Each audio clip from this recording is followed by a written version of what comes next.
سے پہلے نماز جنازہ کے دو فرض ہیں. کتنے فرض ہیں؟ دو فرض ہیں. نمبر 1 قیام کرنا، ٹھیک ہے جی.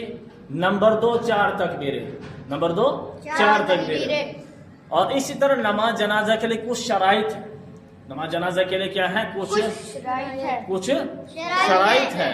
تو یعنی نماز جنازہ کے لیے وہی شرائط ہے جو عام نمازوں کے لیے شرطیں ہوتی. جو عام نمازوں کے لیے شرطیں ہوتی. مثال کے طور پر طہارت کا ہونا، یعنی جو بندہ نماز جنازہ پڑھائے گا اس کا طاہر ہونا، پاک ہونا ضروری ہے. نمبر 1 کپڑوں کا پاک ہونا، اس کے کپڑے پاک ہونے چاہیے، اس کا بدن پاک ہونا چاہیے، وہ جگہ پاک ہونی چاہیے جہاں پر وہ نماز جنازہ پڑھے گا یا پڑھائے گا. ٹھیک ہے جی. اور اسی طرح جو ہے اعضاء کا چھپا ہوا ہونا. اعضاء یعنی وہ بدن کے وہ حصے جن کو چھپانا ضروری ہے نماز کے اندر، ٹھیک ہے، یا عام حالتوں میں تو ان اعضاء کو چھپانا کیا ہے؟ ضروری ہے. اور اسی طرح جو ہے اپنا سینہ قبلے کی طرف ہونا چاہیے. کہاں کی طرف؟ قبلے کی طرف. قبلے کی طرف یعنی رخ قبلے کی طرف ہونا چاہیے. اور اسی طرح نیت کا ہونا شرط ہے، یعنی نماز جنازے کے لیے نیت بھی کرنی ہے. اب نیت کسے کہتے ہیں؟ نیت کے لیے کوئی الفاظ مخصوص نہیں ہے.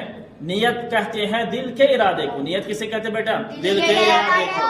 یعنی آپ نے دل سے ارادہ کیا کہ میں اس بندے کی نماز جنازہ پڑھتا ہوں اللہ کی رضا کے لیے، تو آپ کی نیت مجرا آئے گی. آپ کی نیت مجرا آئے گی. اب اس کے لیے عربی میں بولنا ضروری نہیں ہے، ٹھیک ہے. دل کے ارادے کا نام ہے نیت کہتے ہیں. تو اس کے بعد جو ہے یہ تھے وہ مسائل جو نماز جنازہ پڑھنے والے یا پڑھانے والے کے متعلق ہیں. اب ہے جس کی نماز جنازہ پڑھائی جائے گی، یعنی میت کی نماز جنازہ. میت کی نماز جنازہ یعنی میت کے لیے بھی کچھ شرائط ہے. میت کے لیے بھی کچھ شرائط پڑھی جائے گی جو زندہ ہو پھر اس کی وفات ہوئی ہو.